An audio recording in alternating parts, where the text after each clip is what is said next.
গিয়েছে। এখানে অনেকজন পুরুষ উপস্থিত আছেন, কেউ কি উত্তর দিতে পারবেন যে পেলভিসের হাড় ভাঙার জন্য কতখানি জোর দেওয়া লাগে? গলার হাড়ে কতখানি চাপ দিলে চোখের মনি ফেটে রক্ত বের হয়ে আসতে পারে? তার শরীরে এমন আরো অনেক আঘাতের চিহ্ন ছিল যেগুলো ক্যামেরার সামনে মানুষের সামনে দাঁড়িয়ে বলার উপযোগী না।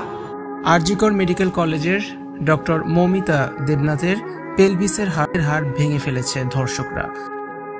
কি বিভৎস! ভারতে যা আরেকটি কলঙ্কিত ইতিহাস হয়ে থাকবে। মানুষ কতটা নিচে নামলে এমনটা করতে পারে?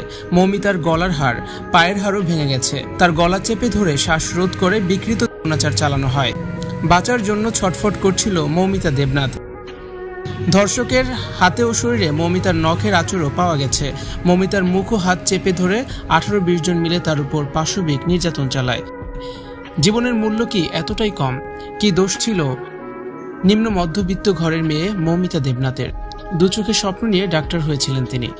নরপশুদের হাতে সব স্বপ্ন জলাঞ্জলি দিতে হয়েছে মৌমিতাকে। তাকে যেভাবে ধর্ষণ করে মারা হয়েছে তা বর্ণনারও অযোগ্য। মৌমিতার উপর যে বর্বরোচিত নির্যাতন চালানো হয়েছে তা কখনো 1-2 জন ব্যক্তি মিলে করতে পারে না। পুলিশ ধারণা করেছে এই ধর্ষণ কাণ্ডে 18 থেকে 20 জন জড়িত রয়েছে।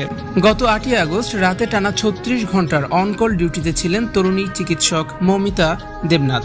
রাতে টিভিতে অনুষ্ঠান দেখছিলেন তিনি এবং অনলাইনে অন্যান্য খবরও দেখেছিলেন সহকর্মীদের সঙ্গে। 4 তলায় পালমোনোলজি বিভাগের সেমিনার হলে কিছুক্ষণের জন্য বিশ্রাম নিতে গিয়েছিলেন মৌমিতা দেবনাথ।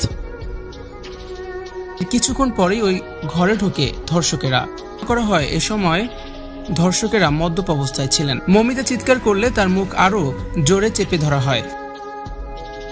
এত জোরে তার গলা টিপে ধরা হয়েছিল যে তার থাইরয়েড কার্টিলেজ ভেঙে যায় এবং তিনি অচেতন হয়ে পড়েন। আর সে অবস্থায় তার পোশাক খোলা হয় এবং চালানো হয় বিকৃত স্বপ্ন নির্যাতন। এরপর মৃত্যু নিশ্চিত করতে শ্বাসরোধ করা হয় এই নারী চিকিৎসককে। এর পরদিন সকালে জুনিয়র সহকর্মীরা ওই হলের ভিতরেই তার অর্ধনগ্ন মরদেহ পড়তে থাকতে দেখেন।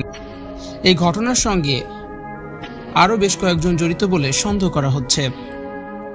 মৌমিতা দেবনাথের শরীরে যে পরিমাণ পাওয়া গেছে তাতে প্রায় 20 জন ধর্ষক জড়িত থাকতে পারে বলে সন্দেহ করা হচ্ছে।